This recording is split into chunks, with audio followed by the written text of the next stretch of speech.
मेरे दोस्तों, खिलाफत, आपकी खिलाफत के दलाइल बहुत ज़्यादा है, लेकिन वक़्त की किल्लत की बिना पर चंद सही अहदीस आपको सुनाना चाहता हूँ। सही बुखारी और सही मुस्लिम की हदीस है। हज़रत जुबैर बिन मुतइम रज़ी अल्लाह अन्हु फरमाते हैं, एक औरत अल्लाह के नबी सल्लल्लाहु अलैहि वसल्लम के पास आई और आकर उसने कोई सवाल किया। आपने फरमाया किसी और वक़्त आना। वो औरत कहने लगी, अगर मैं उस वक़्त आपसे न मिल सकी और आपसे मेरी मुलाकात न हो सकी तो मैं आपके बाद किससे मिलूं? यानी उस औरत ने आपकी वफ़ात की तरफ इशारा किया कि अगर आप दुनिया से चले गए तो मैं किससे मिलूं? आप सल्लल्लाहु अलैहि वसल्लम ने फरमाया, इल्लम तजिदीनी फ़ती अबा बकर, अगर तेरी मुझसे मुलाकात न हो तो तू अबू बकर से मुलाकात कर लेना। अगर तेरी मुझसे मुलाकात न हो तो मेरे बाद अबू बकर से मुलाकात कर लेना। इसमें इशारा किया इस बात की तरफ कि मेरे बाद खिलाफत की कुर्सी पर अबू बकर सिद्दीक होंगे, उनसे मुलाकात कर लेना। और यहीं से इमाम शाफ़ी रहमतुल्लाह अलैह इब्न हजर रहमतुल्लाह अलैह फरमाते हैं कि इस हदीस से पता चलता है कि जिस चीज़ का वादा पैगंबर ने किया हो उसको खलीफा नभाता है। इसलिए आपने फरमाया, अगर तेरी मुझसे मुलाकात न हो तो तू अबू बकर से मुलाकात कर लेना। ये सलातो व सलाम ने एक मर्तबा फरमाया कि मैंने एक ख्वाब देखा और मैं ख्वाब में क्या देख रहा हूँ कि मैंने देखा कि मैं हौज़े कौसर से भर भर के लोगों को पानी पिला रहा हूँ। दुआ करें कि अल्लाह ताला हम जैसों को भी हुजूर के हौज़े कौसर के जाम नसीब फरमाए। आपने फरमाया, मैं हौज़े कौसर से पानी भर भर कर पिला रहा हूँ। इतनी देर में हज़रत अबू बकर तशरीफ़ लाए। उन्होंने मुझे कहा, अल्लाह के नबी डोल मुझे पकड़ा दीजिए, आप थोड़ा आराम करें। उन्होंने मुझसे डोल लेकर निकालना शुरू किया और हज़रत अबू बकर रज़ी अल्लाह अन्हु ने 2 डोल निकाले। और आपके डोल निकालने में कुछ कमज़ोरी थी, आप ज़्यादा न निकाल सके और अल्लाह ताला आपकी मग़फ़िरत करे। और साथ ही फिर उनके बाद हज़रत उमर फ़ारूक आए। आपने फरमाया, उमर फ़ारूक ने इतने डोल निकाले कि आज तक मैंने किसी को इतनी क़ुव्वत से डोल निकालते नहीं देखा। और फिर यहाँ तक के सारे लोग सैर होकर चले गए और हौज़ अभी भी भरा हुआ फूट रहा था। आप अलैहिस्सलातु वस्सलाम ने यह ख्वाब सुनाया और इस ख्वाब के अंदर इमाम शाफ़ी रहमतुल्लाह अलैह फरमाते हैं, पैगंबरों के ख्वाब हुज्जत होते हैं, दलील होते हैं। और इसमें दलील क्या है कि हज़रत अबू बकर की खिलाफत का ज़माना थोड़ा होगा और आप जल्दी वफ़ात पा जाएंगे। इसलिए आपने फरमाया, अबू बकर के डोल निकालने में कमज़ोरी थी और अल्लाह उनकी बख्शिश फरमाए। और हज़रत अबू बकर रज़ी अल्लाह अन्हु की लड़ाई मुर्तद्दीन से होती रही और इस वजह से फुतूहात का ज़माना, फुतूहात का इलाका ज़्यादा वसी नहीं हुआ। तो आपका इस तरफ इशारा था और हज़रत उमर फ़ारूक की तरफ इशारा करने से मकसद ये था कि हज़रत उमर फ़ारूक रज़ी अल्लाह अन्हु के ज़माने में फुतूहात की कसरत होगी, फुतूहात की कसरत होगी, इसलिए आपने उस तरफ इशारा किया।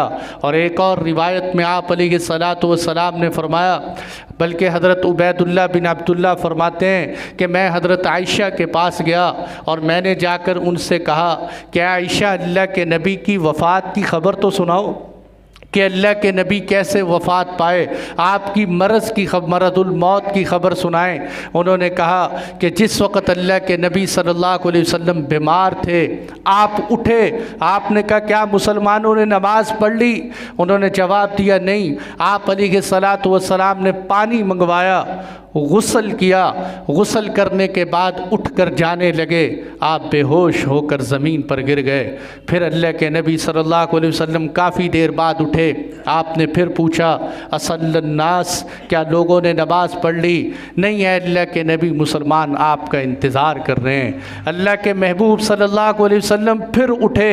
मेरे दोस्तों, जिस नमाज को पढ़ने के लिए, पढ़ाने के लिए मेरे महबूब बेहोशी के बावजूद उठते रहे, गुस्ल करते रहे, आज का आशिक मुसलमान उसी नमाज को एक दुकान के पीछे छोड़ देते हैं। जिस नमाज की खातिर मेरे महबूब बेहोशियों के बाद बार बार उठते रहे, जिस नमाज के एक सजदे की खातिर अहले बैत करबला के मैदान के अंदर अपने खून के कतरे बहाने के लिए तैयार हो गए, आज मुसलमान दुकानों की वजह से, कारोबार की वजह से उसी नमाज के सजदे को छोड़ देते हैं और अपने आप को गुनाहगार नहीं समझता। वो कहते हैं वक़्त मिलेगा तो पढ़ लेंगे। हुजूर सल्लल्लाहु अलैहि वसल्लम फिर उठे, आपने फरमाया क्या मुसलमानों ने नमाज़ पढ़ ली? नहीं है अल्लाह के नबी, नमाज नहीं पढ़ी, इंतज़ार हो रहे।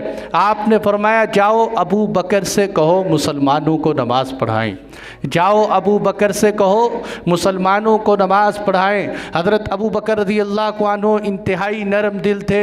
आपने फरमाया ए उमर तू लोगों को नमाज़ पढ़ा। हज़रत उमर रज़ी अल्लाह अन्हु ने फरमाया मैं कैसे इमामत करा सकता हूँ जब अबू बकर मौजूद हो।